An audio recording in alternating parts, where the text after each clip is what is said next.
You know what's interesting when you think about it? When Batman doesn't use his utility belt, it's just a waste of equipment.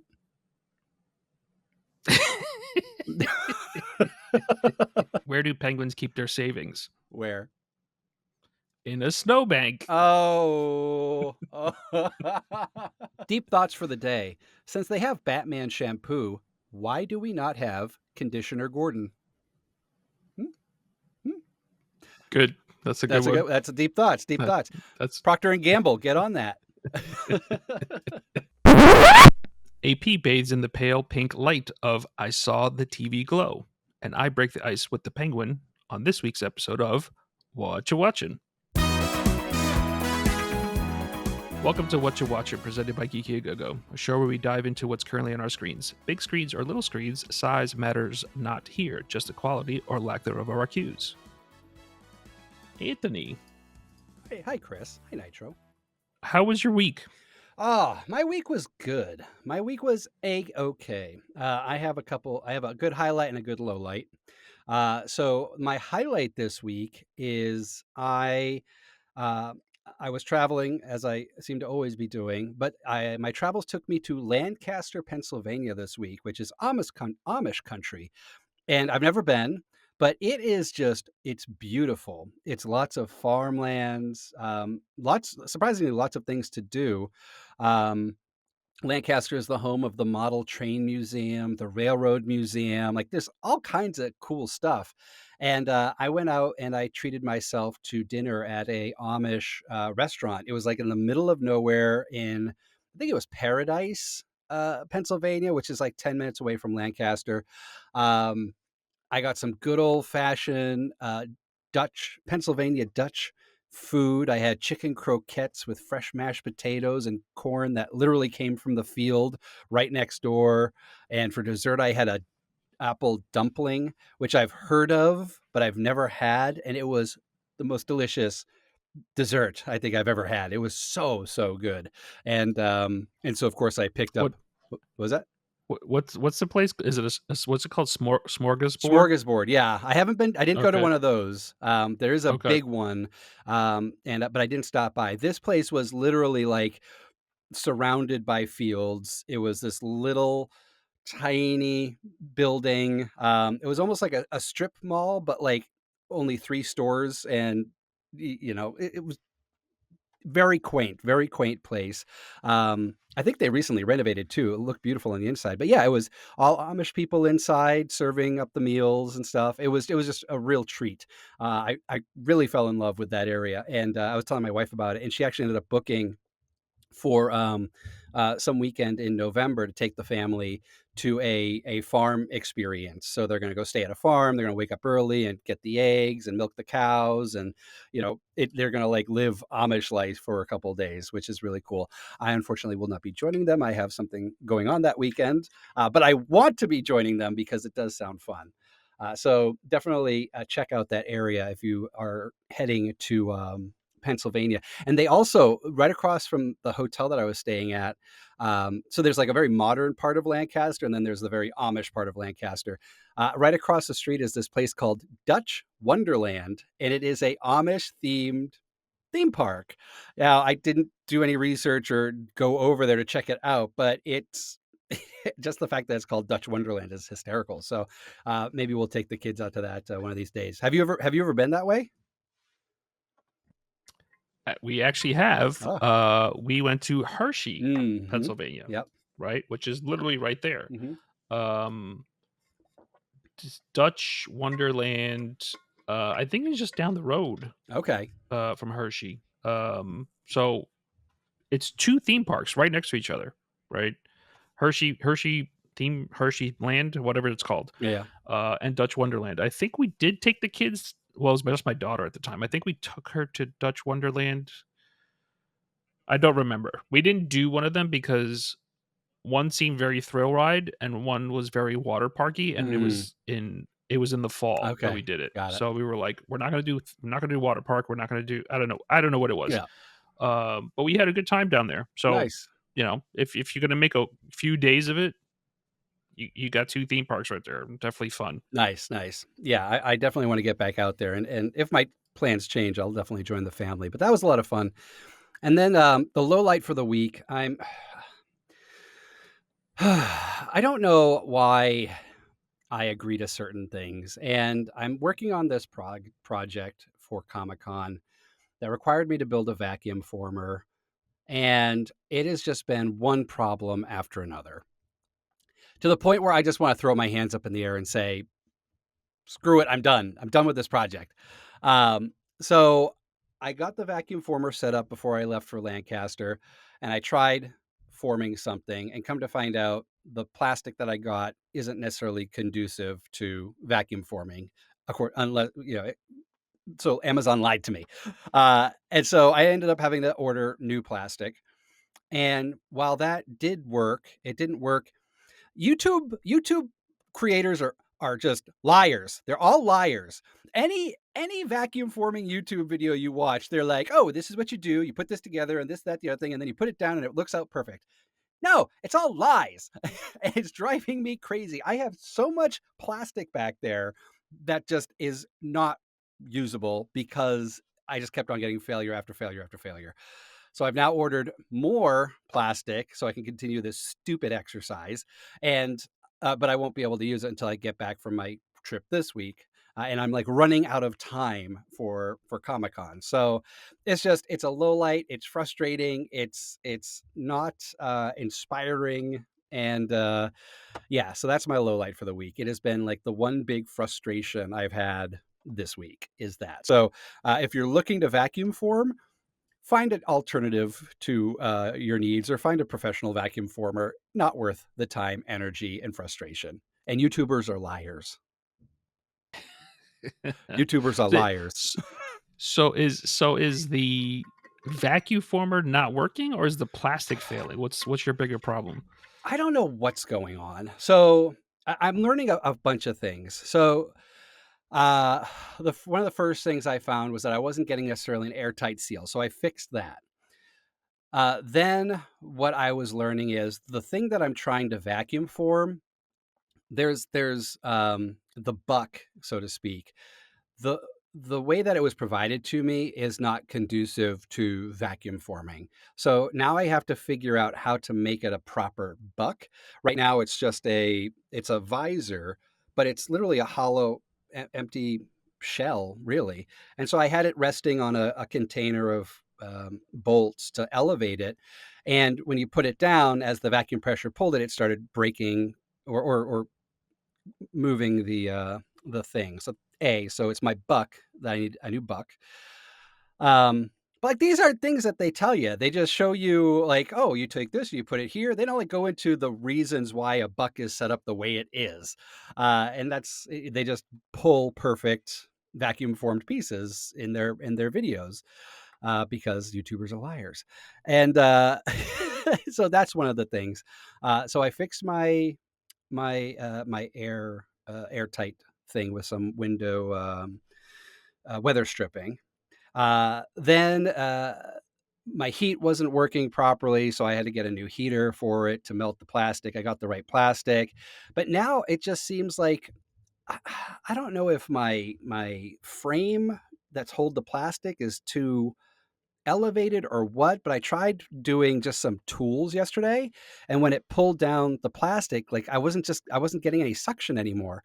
So I don't know what's going on, but I've like it's just like one problem after another with this thing, and to the point where I'm just like I don't know what to do. So I might tinker with it later today. I'm getting some fresh plastic later this week, so I can try that. But yeah, it's a pain.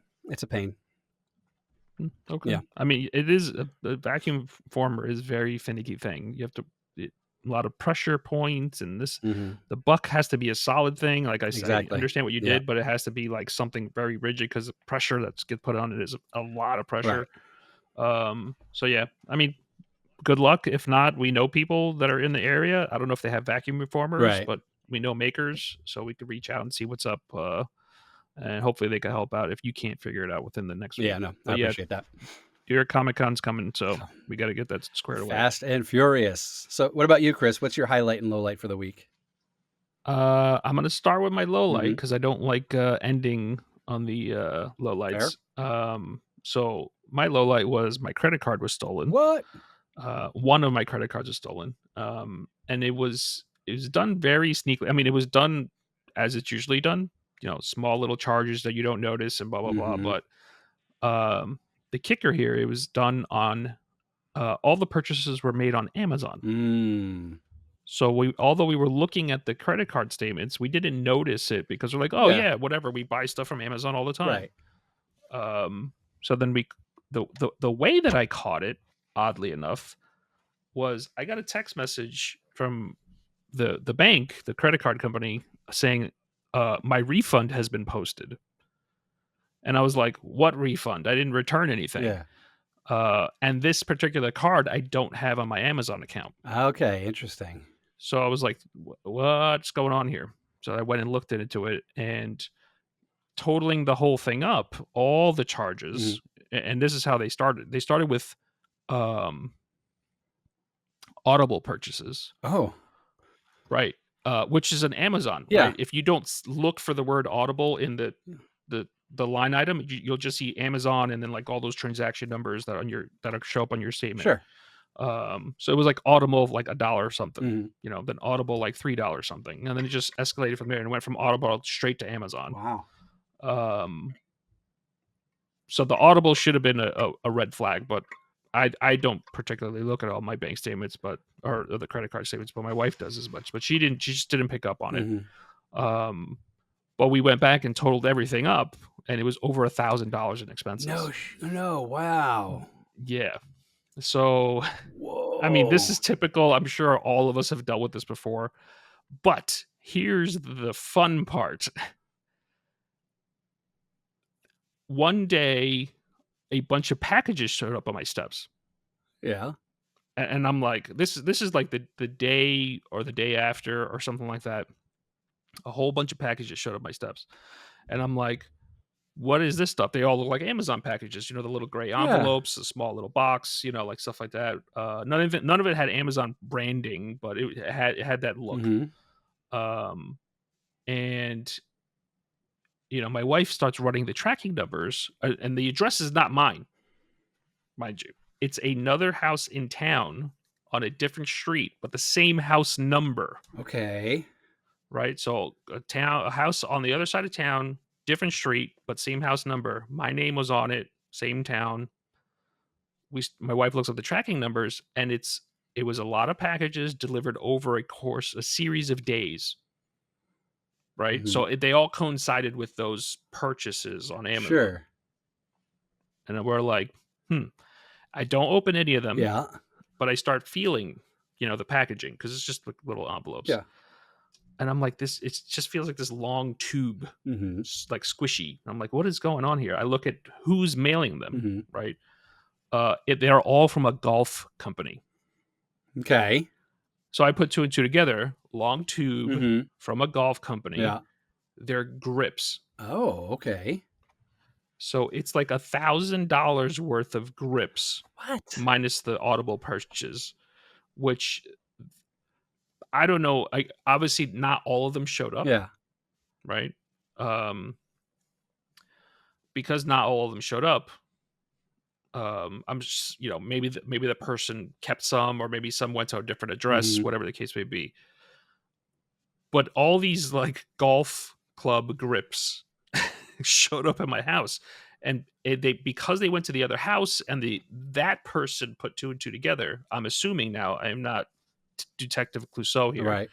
Um, I'm assuming that person was like, "Oh, these are just delivered to the wrong address. I got a whole bunch of packages, the same thing. It's a similar house number in the same Yeah. town." He or she was neighborly and just brought them all over, right? Right. And they literally just dumped them on my front step. So yeah, I was like, okay, That's weird. that's super weird. My mind immediately went to someone in town stole my Right. credit Yeah. card and uh had stuff delivered to their house or somewhere nearby that they were going to try to intercept, Mhm.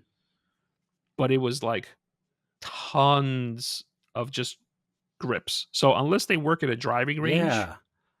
or own a driving range or are a super avid golfer and we're like, I'm going to buy all this stuff for all my Yeah. buddies, very weird purchase. Well, yeah, you'd also think that people of who golf are of a particular economic background. And like, how many golfers are one to steal someone's credit card to get new grips? Like, I This is the only other thing I can think yeah. of. And this is a more typical thing, I think. The company is just trying to offload stock, Hmm. and someone in the company is doing something nefarious and said, "Hey, we're going to just buy a whole bunch of credit card numbers, make a whole bunch of transactions, and just get rid of inventory, and we get to keep money." Interesting. Ooh, yeah, that is Because nefarious. the people that lose the people that lose here are the credit card company, the banks, Sure, right? yeah, They're the ones that like eat the costs of of everything, course, yeah, right? No one's going to be like, "I'm going after this." Like, I'm the victim. I'm not paying for everything. They're just going to give me a credit. yeah, exactly. So just weird. Like, But the bank's going to take care of you. that. Oh yeah, they already said we're doing a provisional, a courtesy Hmm. refund to negate this. We're going to do our investigation. After it takes a couple months probably, and once that passes and we show that you didn't buy anything, and Yeah. I'm like, this credit card is not on my Amazon account, and you can go back as far as you want Hmm. in my history, my purchase history. There's not a single Sure. transaction that's on Amazon, so there's no way that I bought this stuff. That's wild. Um, Okay. so yeah, that's the only reason why I'm bringing it up. I'm like, if this stuff, this is like part of Yeah. our daily lives. People get their credit card stolen, but it was like this whole like packages showed up and a Yeah. neighbor dropped them off, and I'm like, okay, this is worth talking about. Yeah. So are you going to take up golf now? Nope. So that was your low light. What's your highlight? My highlight, and is a super highlight, I got to attend the world premiere of The Penguin, Ooh. the new TV show on by HBO, presented on Max. Um, I questioned people. I was like, "Wait, I thought HBO didn't exist anymore." But no, they still exist as a production company or whatever. They produce Hmm. things, but Max is the platform that their stuff airs on. So yeah, I got to go to the premiere, and amazing time, Yeah. fantastic. It was really really cool. Got to take pictures on the red carpet. Yeah. It wasn't really a red carpet. It was literally the entire floor of of the theater was red. And they had the step and Yeah. repeat backsplash thing. They had that, so we could take pictures of my wife and I. Um, I'm not wearing one today, but I got to wear my Batman Roosevelt shirt. Yeah. Yeah. Did I give you a complex after last week's episode? Yes. um, I got to, funnily enough, and this super. I d- we talked about this. I don't get starstruck, right? Mm, But I turned into a fanboy when we had to ride the elevator up to the theater yeah. from the first floor. And on the elevator, I was looking down at my wife, and I turn my head and I look up and I lock eyes with Michael Giacchino. Hmm. Michael Giacchino, the composer, the Hollywood film, movie, Star Wars, Pixar, his own stuff, amazing person, honorary 501st member. Oh, okay. Um, I was like, I'm jumping with excitement in an elevator full of people. Internally, I didn't physically do this. I'm like, I'm on an elevator. I'm not gonna freak out right now. Don't freak out in enclosed spaces. Wait till the doors open. Yeah. So, I was like, "What?" I was like, "Why did he produce this?" Whatever. So I quickly, as we're riding up here, I quickly grab my phone. I start googling. I'm like, "Who did the music for this?" And I, quickly look, and I saw Giacchino. I was like, "Oh, he did the music for this." And then I look closely. I was like, "Wait, wait, wait!" It says Mick Giacchino, which is his son. So his son Oh, did the music for the Penguin, that's cool. who happened to be there with him, obviously. Hmm. So Michael Giacchino was there supporting his son, and so I got to super fanboy moment. Like I said, I walked up to Michael first because I Hmm. knew him, my friend Michael. You can call him Michael now. So I walked up to him and I chatted for a minute. I brought up.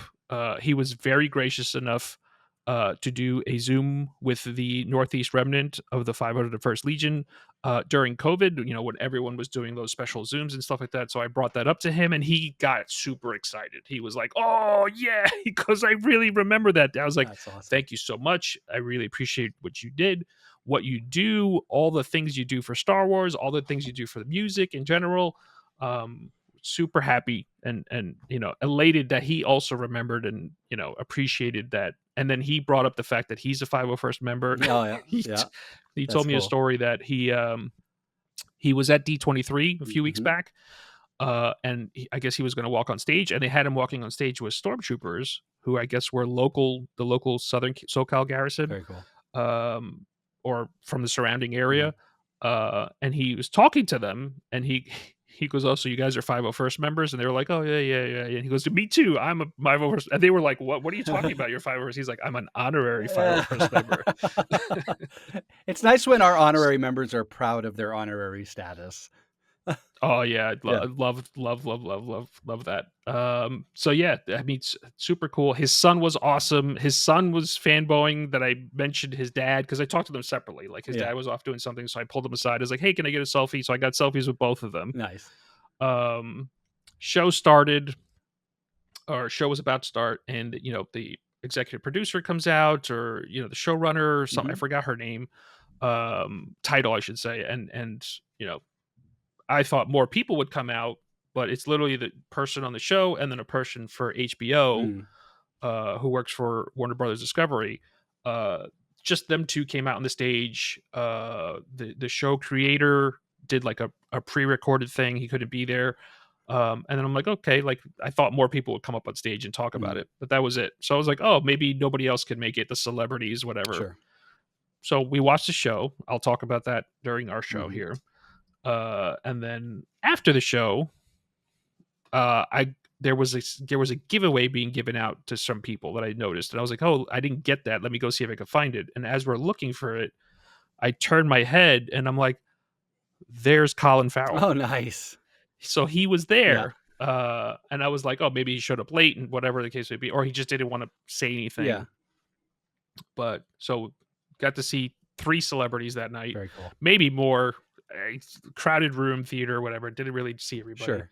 but yeah, space is beautiful. The show, we'll talk about that. What theater are you Like at? I said, jazz at Lincoln Center. Okay, yep, mhm. Yeah. So yeah, super cool, awesome That's time. awesome. That's my extreme highlight, probably of the month, if not half a year, if not full year. That's fantastic. Good for you, man, So good for yeah. you. Awesome. Shall we, jump into, what you watching? Yeah. Before we do that, why don't you talk about our Patreon real Well, quick? you got it. Okay, so before we dive into our What You Watching rounds, head on over to patreon.com/geekyagogo and consider supporting the show. It does cost us money to put this production on, and we could use all the help we can get.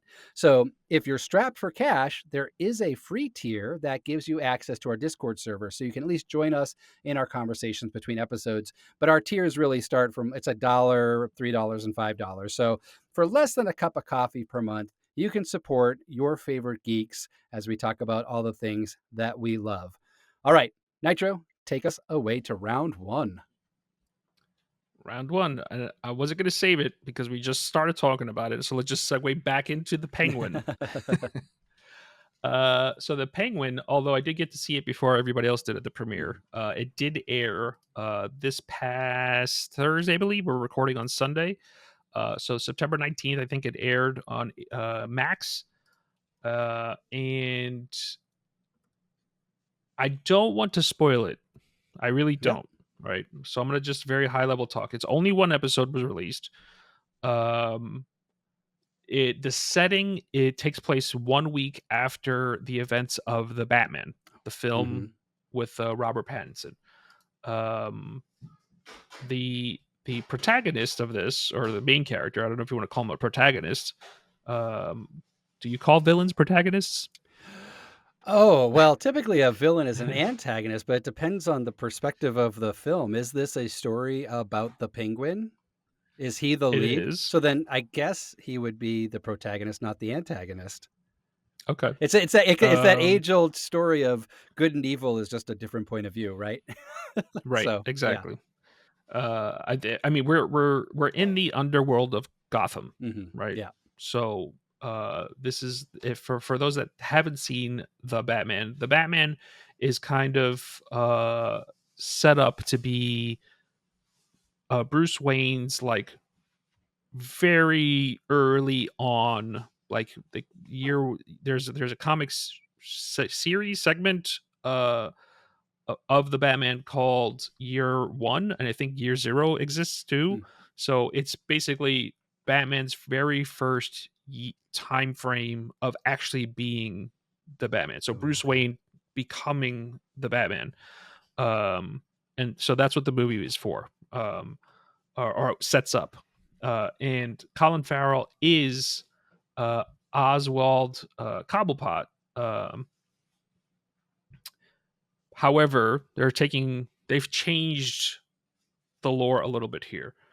We're back in the days. I'm assuming, as I haven't read those early detective comics, but I think the early villains in Batman's career, when the comic was first created, was just gangsters and just criminals, just bad Mhm. guys. There were no super villains. Mhm. So we're in this basically underworld of crime bosses, uh, uh, mafioso type people, right? There's literally these two families that are fighting for power. The Maronis and the Falcones. Uh, Very Italian kind of thing. So um, again, I didn't read those early detective comics, but I'm assuming that's where these things come from. Um, and we don't. He's not named Oswald Cobblepot in the show. They call him Oswald, but his last name is just Cobb, Cobb. Hmm. Um, why did they do that? I don't know. You know, maybe they're not. If you remember Batman Returns, Mhm. that whole like Oswald Cobblepot is from this prestigious Gotham family, Mhm. but he was disfigured and he was just thrown into the sewers, whatever the case may be. This isn't that. This is like he is a I don't know the terms, but he is like a bigger person within this crime family. Mhm. Okay. And the head of the family was killed, I believe, in the Batman. So his son is now rising, is about to be crowned, quote unquote, crowned, and rise into prominence. But he's like, you know, the person with demons. You know, he has what it is. He has his own vices, Mhm. right? That's they talk about in this first episode. And turn of events happens, and that person is also eliminated. Mm. Okay. Um, so then another character is introduced from the same family, who is played by Kristen Milioti. Um, she plays Sophia Falcone, Mhm. right? So we had the father's dead, the son is now dead, and now the daughter, who is newly released. I don't know for sure yet, but newly released from Arkham Asylum. Mm. Okay. And she plays the character extremely well, but there's a thing going on now, right? Where I think she suspects that Oz was involved with the elimination of her brother Mm. and is trying to test loyalties and whatnot. But Oz is trying to keep his head down and say, no, no, no, I'm very loyal to guys. But you could tell like this is the beginning of like he wants to do something bigger for himself. Um so yeah, that's basically what's going on. I don't want to go too much more into it, but that's kind of the setting of the show, right? A bunch of things happened right after the end of the Batman, and Yeah. Oz is trying to rise to prominence. So that's what the show The Penguin is basically framed around. And the end of the Batman, and I'm about to spoil it, I think, but it's been out for a couple of years now. Didn't they like blow up the the seawalls of Gotham, and like pretty much the entire city of Gotham got flooded? Got it. Correct. Okay. Um, so and so it takes place, you said a week after that, 10 days after that? Yep. Got it. Yeah, I've heard this likened to almost like Sopranos. I don't know if you and I were talking pre-show and you mentioned that, but it's almost like Sopranos-esque, and not your typical kind of like superhero fare. So I'm looking at uh, the first episode. I think you said was the only one that's out right now. According to Rotten Tomatoes, it's at a 94% fresh, 89% audience score, and that's based off of uh, 21 people have given it fresh, 7 given it rotten. Um, in terms of the top critics, I don't see the number for the all audiences. That being said, there was an article that came out just a few hours ago, today, September 22nd, on Forbes. Apparently, the Penguin actually has edged out every other DC project so far at 94% on Rotten Tomatoes, following Peacemaker at 93% and Wonder Woman at 93%, and then Shazam at 90%, which actually surprises me. So good for the Penguin. I actually really want to see it now. And I know we were talking about who Kristen Milotti was, and we were kind of scratching our heads. Now that I see her picture, she is the mother on How I Met Your Mother. That's where I remember first seeing her. Later seasons, she's the one that that the main character, oh my god, I forget his name, ends up marrying, and that's the mother in How I Met Your Mother. So and she's been in a few things. I think on Max as well. There was a show that came out. I don't see Made for Love. I forget what channel that was on. I think it was Max. Um, yeah, anyway, we can talk about Made for Love anyway. But no, she has a pretty decent career. But yeah, I can't wait to see this. So what's your rating for it? How many disco balls are you giving this for the first For just, I episode? mean, for just one Yeah. episode, I mean, granted, yes, I was pampered a little bit at the premiere. However, despite that, um, I think it honestly, it's gonna get a 5 disco balls for me, Wow. Okay. right? So it's, hey, the cast and crew of the Batman is for you to lose, Hmm. right? You're at the top tier, right? So if you got to keep this strong all the way through every episode of this, um, it was funny. It was serious when it was supposed to be Yeah. serious. It was gripping, suspenseful. Um, I think it did exactly what a TV show of this caliber, of this franchise, right? I think it does. It does justice, Hmm. right? It definitely holds. It has held my attention, and Nice. I'm very excited looking forward to the rest of the season.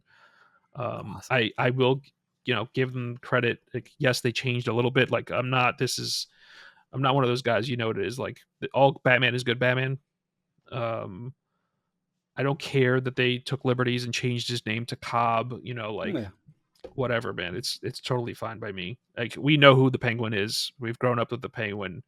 Um, through the classic TV show, all the way up through Danny DeVito's Penguin. Hmm.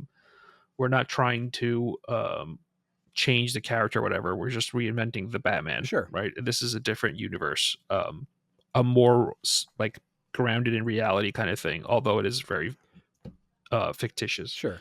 So yeah, 5 disco balls for Nice. me. Wow. Impressive. Yeah. So to that point, like Colin Farrell doesn't have like the flipper fingers or anything like that, Yeah, right? Yeah. Exactly. no, Okay.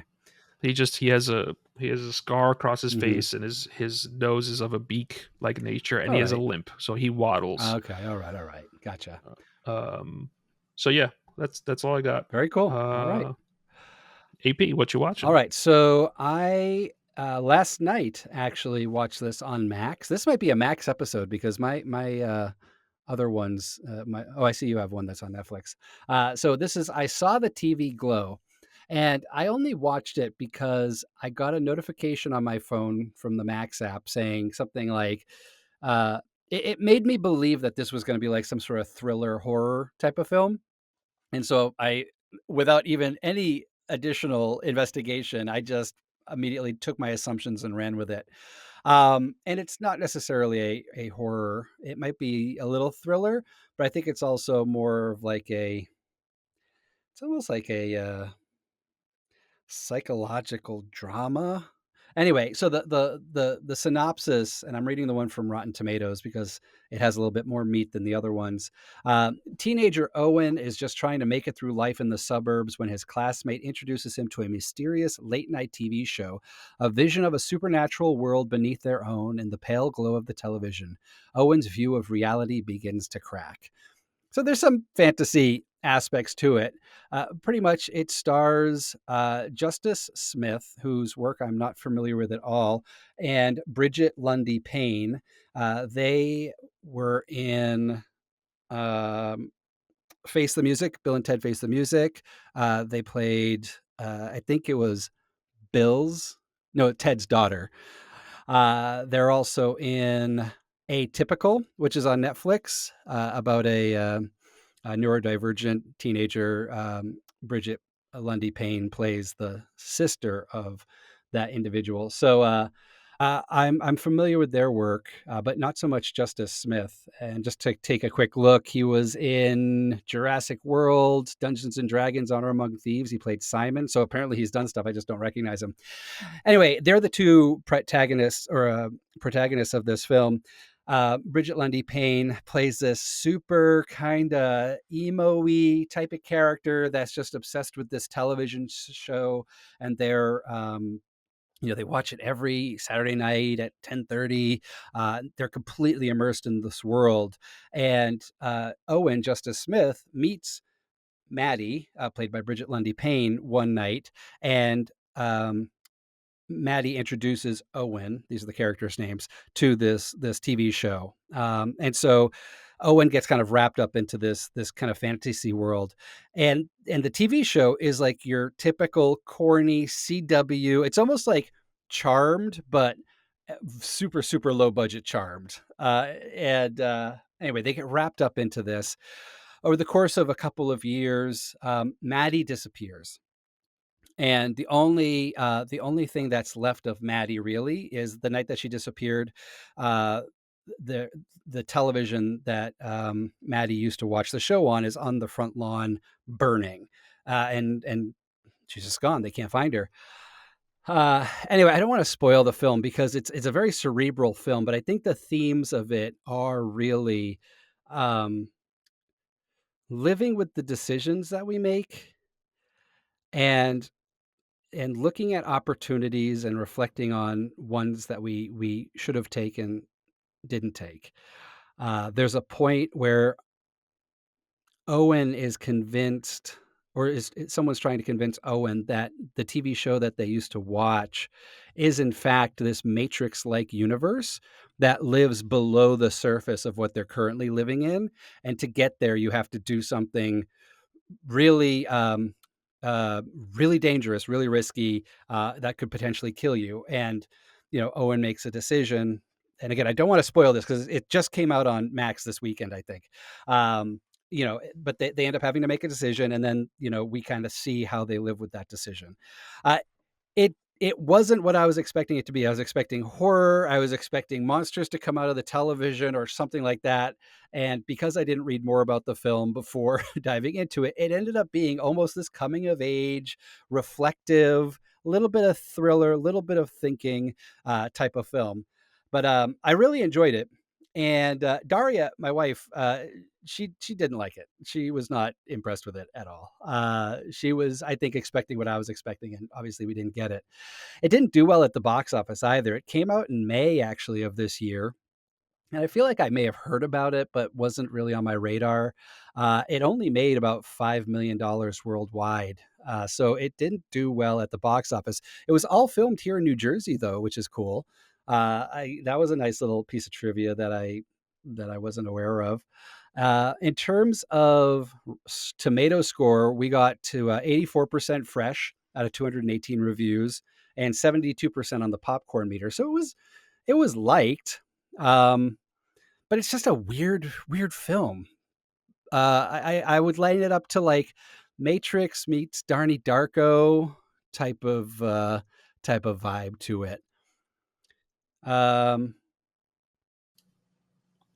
and I'm trying to see so it was directed and written by Jane Schoenbrunn, and their work includes, let's see, We're All Going to the World's Fair, don't know it. It looks like a lot of short films. This may be uh her first feature film, their first feature film. So anyway, yeah, it was good. I mean, I'm not going to give it 5 disco balls, but I will certainly bestow upon it 3.5 disco balls. I'll do 3.5 disco Okay, balls. that's respectable. Yeah, yeah. It was good. Well, uh, I feel like the way I gauge things is like, would I watch it again? And that's like the 4 to 5 range. I don't know if I would invest the time watching it again, but it was definitely a good watch. I'm more than happy to recommend it if you're looking for something a little bit more thoughtful, that covers multiple genres. And the acting in it was really wonderful. Bridget Lundy Payne, I think, is a very talented actor. Um, Justice Smith was a very they all gave very talented performances. I wouldn't be shocked. We are in September, end of September now, so we're gearing up for awards and things like that. I wouldn't be shocked if this doesn't end up at least on the um, in the for your consideration list for either the SAG Awards or something like that, because the performances are definitely really well done, well thought out. The casting just couldn't have been better for this. So yeah, definitely check it out. 3.5 disco balls for I Saw the TV Glow, currently on Max. Cool beans. Yeah, I mean Justice Smith has been around in a few things that I've seen. So that's odd that you recognize her more than him, and I recognize him more than her. So that's cool. Yeah, and like now I'm looking at a picture from Dungeons and Dragons. I'm like, oh yeah, this guy. It's just he's one of those actors like they just kind of pop up in random places. But yes, I absolutely know who he is now. Okay, cool, awesome. All right. Next, I'll go next again. What was I talking about? Oh, yeah. This is why I forgot what I was talking about. I watched The Union, which airs on Netflix. It is a kind of shoot 'em up spy comedy thriller kind of thing, um, starring Mark Wahlberg and Halle Berry. Direct to Netflix. This was not released in theaters. Um, and I don't know what to say. Oh boy, okay. um, J.K. Simmons was in it. Ah, It it takes place in New Jersey, so thumbs up for us, right? Well, it's I should say it takes place partly in New Jersey, and it's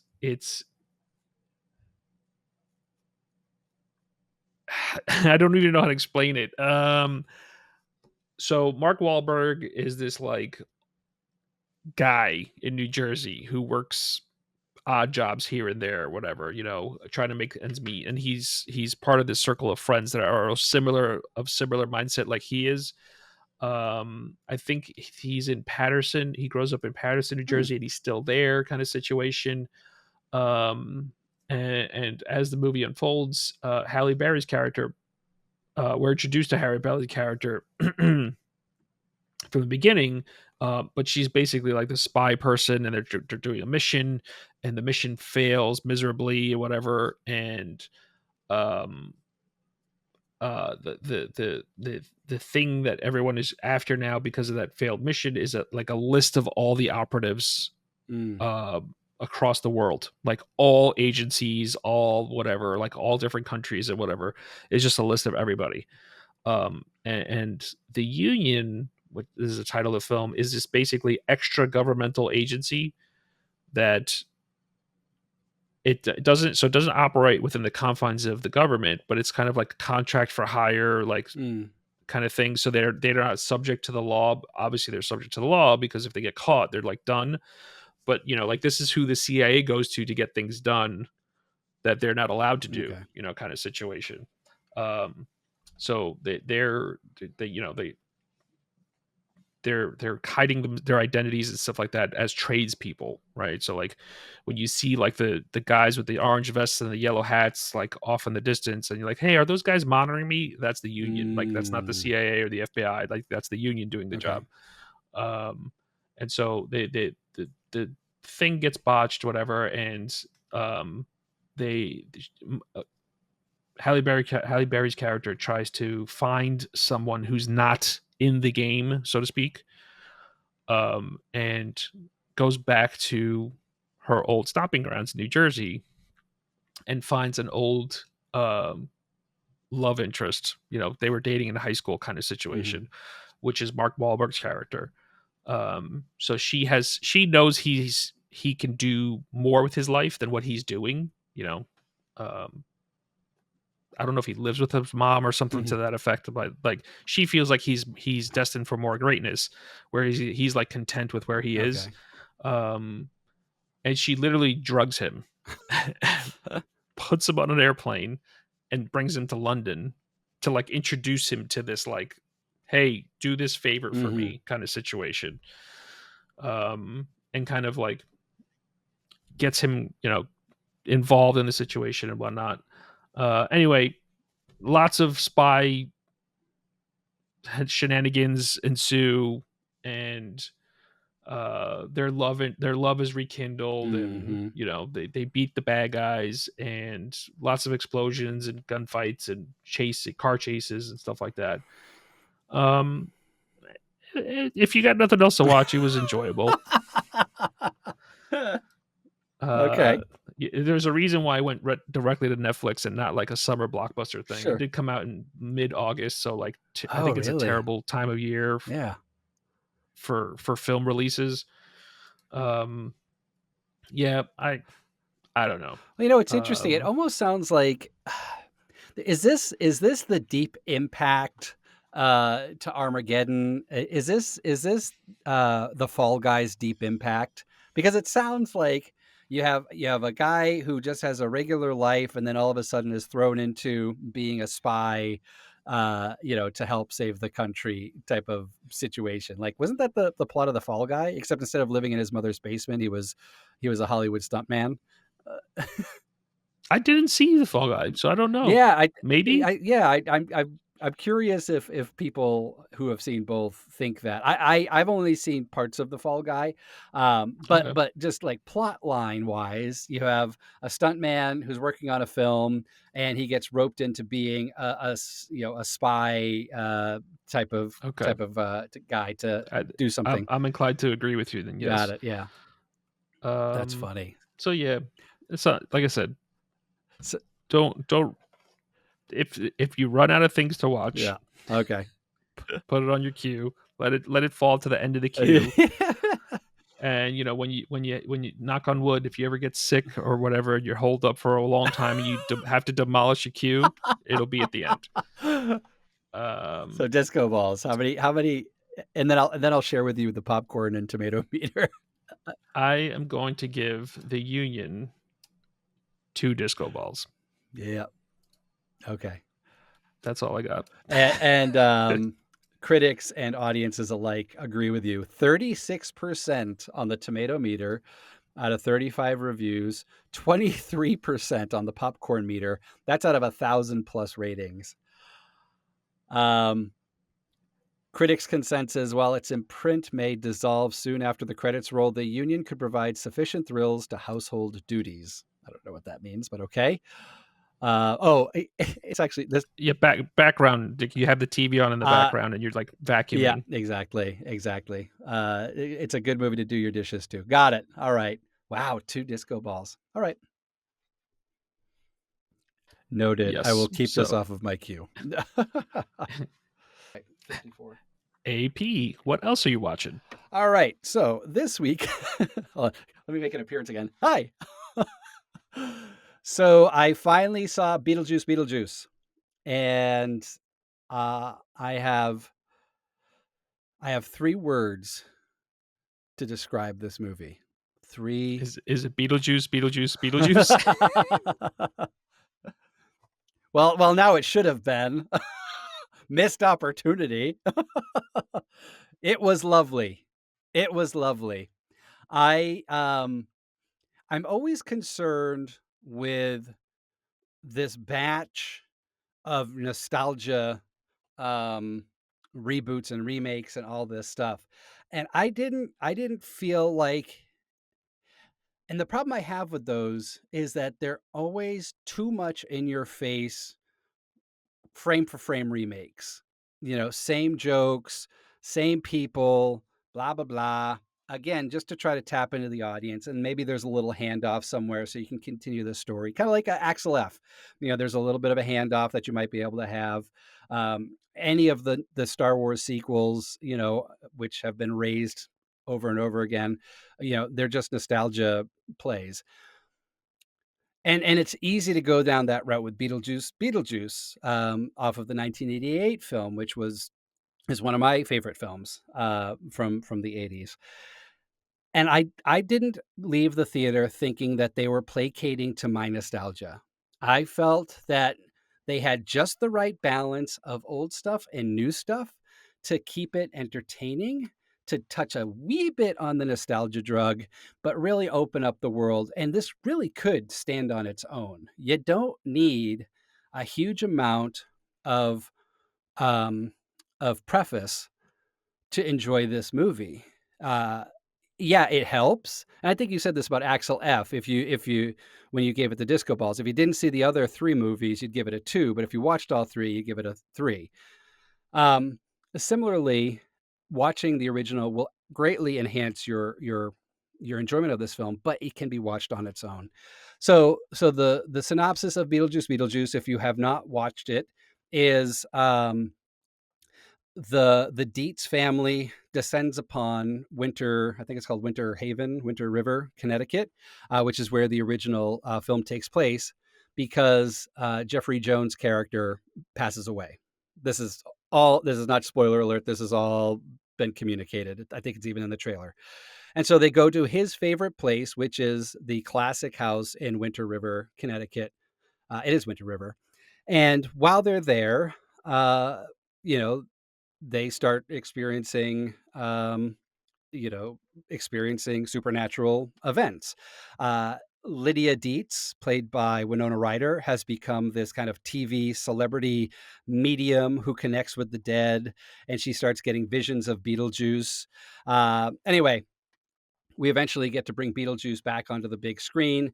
What was interesting about Beetlejuice's character, I didn't notice about the original film, is that apparently Michael Keaton said, "I'll do Beetlejuice, but I'm not going to spend any more time on camera or on screen than I did in the original film," which is like 7.5 minutes or something like that.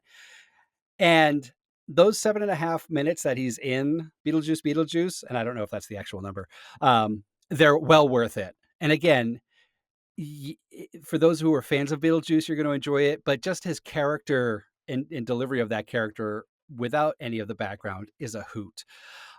So I'm not going to spoil anything because it's still in theaters. But this is a good movie for fans of the original, for new people who are just looking for a fun date night movie to check out.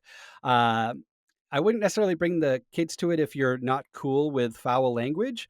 Um, because there are a few more swear words in it than the original, I believe. And Chris, I think you and I were talking about this at lunch a couple weeks back. But other than that, it was very enjoyable. This is probably one of the first remakes, not remake, reboots, sequels, 35 years in the making, that I've really enjoyed, that I didn't feel like was just pandering to my need for nostalgia. So bravo to Tim Burton and the team. Um, Jenna Ortega plays Lydia Dietz's daughter, and she was great as that. Clearly, she was only cast because she did Wednesday. I mean, it was the perfect precursor audition for this role. Um, Catherine O'Hara as Lydia Dietz, just Catherine O'Hara is just spectacular in anything that she does, and she did not miss a beat bringing Lydia Dietz back to life as the neurotic New York artist slash sculptor. So yeah, I'm going to give this movie a solid. Oh man, I'm going to give it a solid 4 disco balls. I almost gave it a 5, but I feel like that's way too generous. But I'm going to give it a solid 4 disco balls for this. You know what? Screw it.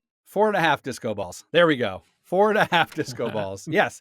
I liked Nice. it that much. I would actually go see this movie again. I would take my wife to it, and she hasn't seen the original, so maybe I will take her to this and see if she enjoys it as much as much as I did, having that history of the film.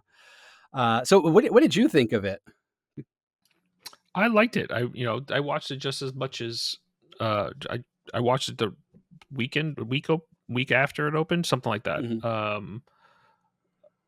And for the same reasons. Like I thought it was well done, tasteful. It wasn't like it does stand alone a little bit. I mean, it's more richer when you watch the other Mhm. things. I likened it to um almost like the cartoon series. I don't know if you remember that at all. Mhm. Yeah.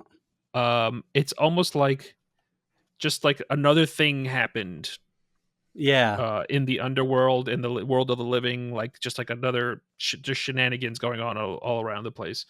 Um, so yeah, I mean, I think they did great. Tim Burton, with his use of practical effects or whatever, kept that pun intended soul of the Yeah. movie. Yeah. um, yeah, I would also give it the 4.5 disco balls. Um, well deserved, I think. And so looking at tomato meter, it's at 77%. Not surprising. Critics tend to not enjoy or appreciate this stuff. But 81% on the popcorn meter, and that's off of 10,000 verified ratings. So yeah, it seems like audiences are 8 out of 10 audience members are appreciating this chapter. And obviously there's going to have to be a Beetlejuice because you can't do Beetlejuice and just leave us hanging. And I mean, Michael Keaton's in his 70s now, I believe.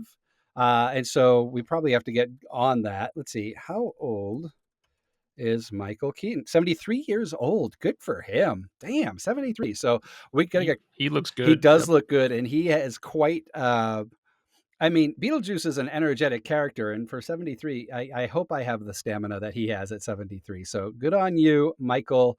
Michael Douglas Keaton. Did you know that his real name is Michael Douglas? And he wasn't able to join SAG under his real name because obviously Michael Douglas was taken. So he just randomly picked a name in the phone book and stumbled on Michael Keaton. Yep, little fun Yeah, so trivia. he's going by Michael. He's going by Michael Douglas now. He decided just I'm doing it. He recently he decided to go back to Michael Douglas. So I mean, at this point, why not?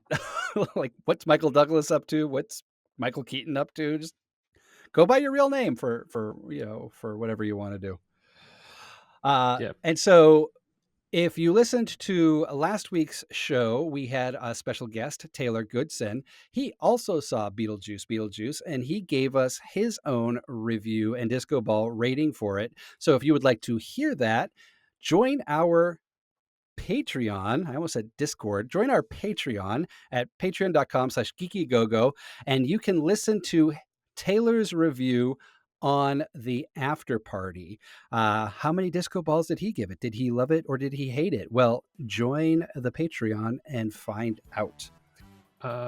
So yeah, I'll take us out. Do you want more Geeky a Go Go? Make sure you're following us on all the socials at Geeky a Go Go, and share with us what you're watching. Want cool stuff? Want to connect with us on a higher level, like on our Discord channel? Head on over to patreon.com/geekyagogo and support the show. You'll get awesome swag, free swag, and other perks. If you haven't done so already, make sure you're following the show on your favorite podcast platform and leave us a review. Thanks so much for listening. Peace out, everybody. Bye. Bye. Hey, did you give your composer friend any of Geeky Go-Go stickers while you were at the Penguin premiere? I did not bring any of it. They're Super fan. terrible. Big fan.